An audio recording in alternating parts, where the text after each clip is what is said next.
प्रेम की डोर बाबा खींच रहा है आज, सहज ही अपनी ओर हम चले वतन की ओर।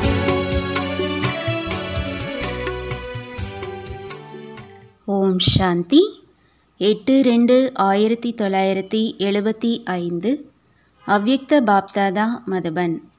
வாணியின் தலைப்பு நிச்சயம் என்ற ஆசனத்தில் ஆடாத நிலை. அனைவரும் தன்னை நிச்சயம் என்ற ஆசனத்தில் அமர்ந்திருப்பதாக அனுபவம் செய்கிறீர்களா? நிச்சயத்தின் ஆசனம் எப்பொழுதாவது ஆடவில்லையே?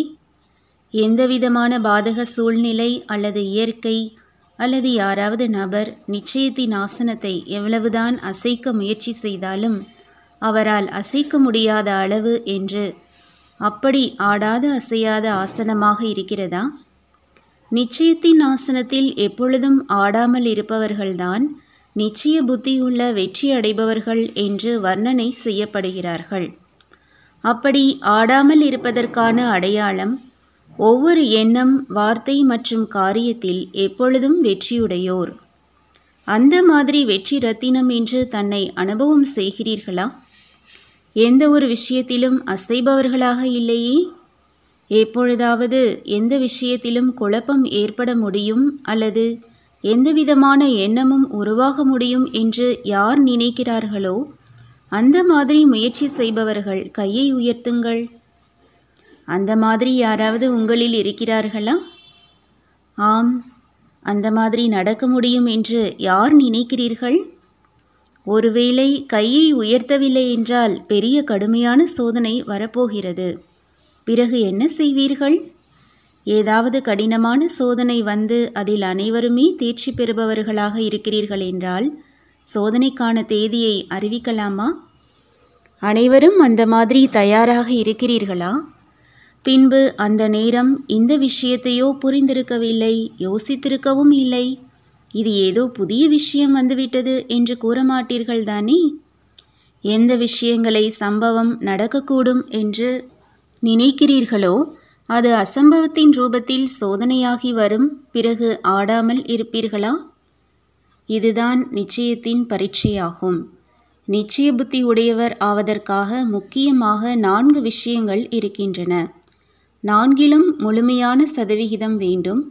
அந்த 4 விஷயங்களை தெரிந்தும் இருக்கிறீர்கள், மேலும் அதன்படி நடந்து கொண்டும் இருக்கிறீர்கள்.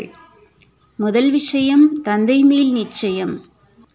யாராக இருக்கிறார், எப்படி இருக்கிறார், எந்த சொரூபத்தில் தன்னுடைய பங்கை செய்து கொண்டிருக்கிறார், அதை அப்படியே தெரிந்து கொள்வது மற்றும் ஏற்றுக்கொள்வது. தந்தை மூலமாக பிராப்தியாகி இருக்கும் ஞானத்தை அனுபவம் மூலமாக தெளிவாக தெரிந்து கொள்வது மற்றும் ஏற்றுக்கொள்வது.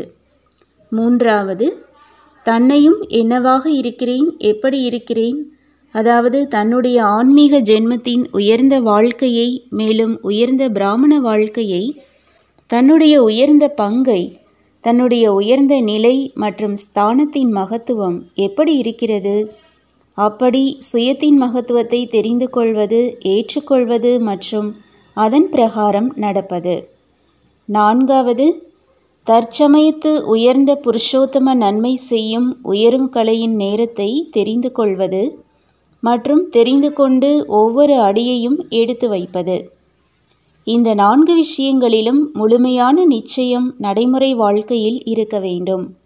இதைத்தான் நிச்சய புத்தி உடையவர் வெற்றியடைவார் என்று கூறப்படுகிறது. 4 விஷயங்களிலும் சதவிகிதமும் தேவை. நிச்சயம் இருக்கிறது. இந்த விஷயத்தில் மட்டும் குஷி அடையக்கூடாது. ஆனால் சதவிகிதமும் உயர்ந்ததாக இருக்கிறதா? ஒருவேளை சதவிகிதம் ஏதாவது ஒரு விஷயத்தில் குறைவாக இருந்தாலும் நிச்சயத்தின் ஆசனம் எந்த நேரமும் மற்றும் எந்த ஒரு சிறிய சூழ்நிலையிலும் ஆட்டம் காண முடியும். எனவே சதவிகிதத்தை சோதனை செய்யுங்கள். ஏனென்றால் இப்பொழுது சம்பன்னம் ஆவதற்கான நேரம் அருகில் வந்து கொண்டிருக்கிறது. அப்படி சிறிய குறை கூட அந்த நேரத்தில் பெரிய நஷ்டத்தை ஏற்படுத்த முடியும். ஏனென்றால் எவ்வளவிற்கெவ்வளவு மிக தூய்மையாக சதோப்பிரதானமாக ஆகி கொண்டிருக்கிறீர்களோ, மிக தூய்மையான நிலையில் இன்று எது எது சிறிய குறையாக தெரிகிறதோ மற்றும் சாதாரண கரையாக அனுபவம் ஆகிறதோ அவை மிக பெரியதாக தென்படும்.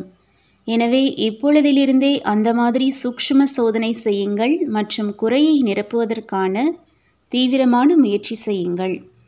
ஒவ்வொரு நாளும் எவ்வளவு உயர்ந்தவராக ஆகிக்கொண்டே இருக்கிறீர்களோ அந்த அளவு உலகின் ஒவ்வொரு ஆத்மாக்களின் நடுவே பிரசித்தி ஆகிக்கொண்டே இருப்பீர்கள். அனைவரின் பார்வை உங்கள் பக்கம் அதிகரித்து கொண்டே இருக்கிறது.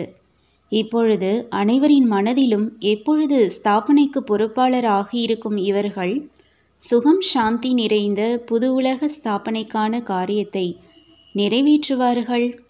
அதன் ஆதாரத்தில் துக்கம் நிறைந்த இந்த உலகம் மாறிவிடும் என்ற காத்திருத்தலில் இருக்கிறார்கள். அவருடைய பார்வை ஸ்தாபனை செய்பவர்களின் மேல் இருக்கிறது. மேலும் ஸ்தாபனை செய்பவர்களின் உங்கள் பார்வை எங்கு இருக்கிறது? தன்னுடைய காரியங்களிலேயே மூழ்கி இருக்கிறீர்களா அல்லது விநாசம் செய்பவர்களின் பக்கம் பார்வையை வைத்திருக்கிறீர்களா? விநாசத்தின் சாதனங்களின் செய்திகளை கேட்பதின் ஆதாரத்திலேயே சென்று கொண்டிருக்கவில்லையே. அவர்கள் தொய்வானவர்கள் என்றால் நீங்களும் தொய்வாகி விடுகிறீர்களா? ஸ்தாபனையின் ஆதாரத்தில் விநாசம் ஆக வேண்டுமா?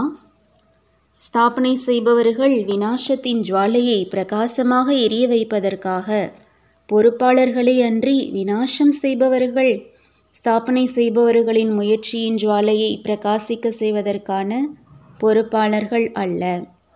ஸ்தாபனை செய்பவர்கள்தான் ஆதாரமானவர்கள். அந்த மாதிரி ஆதாரமானவர்கள் இந்த விநாசத்தின் செய்தியை கேட்டு அசைந்து கொடுக்கவில்லையே, குழப்பத்தில் வரவில்லையே. ஆகுமா அல்லது ஆகாதா, மக்கள் என்ன கூறுவார்கள் மற்றும் மக்கள் என்ன செய்வார்கள், இந்த வீணான எண்ணம் நிச்சயத்தின் ஆசனத்தை அசைத்து விடவில்லையே. அனைவரும் நிச்சய புத்தி உடையவர்கள் என்று கையை உயர்த்தி இருக்கிறீர்கள் இல்லையா? நிச்சயம் என்றால் எந்த விஷயத்திலும் ஏன், என்ன மற்றும் எப்படி என்பதின் எண்ணம் கூட உருவாகவில்லை. ஏனென்றால் சந்தேகத்தின் ராயல் ரூபம் எண்ணத்தின் ரூபமாக இருக்கிறது. சந்தேகம் இல்லை, ஆனால் எண்ணம் உருவாகிறது என்றால் அந்த எண்ணம் எதனுடைய வம்சத்தின் அம்சமாகும்? நல்லது. ஓம் சாந்தி.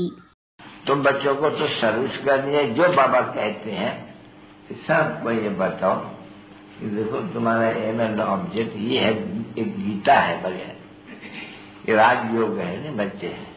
कैसे है राजयोग? बिल्कुल सहज है कि बाप को याद करो तो ये वैसा मिलेगा तुमको। ओम शांति।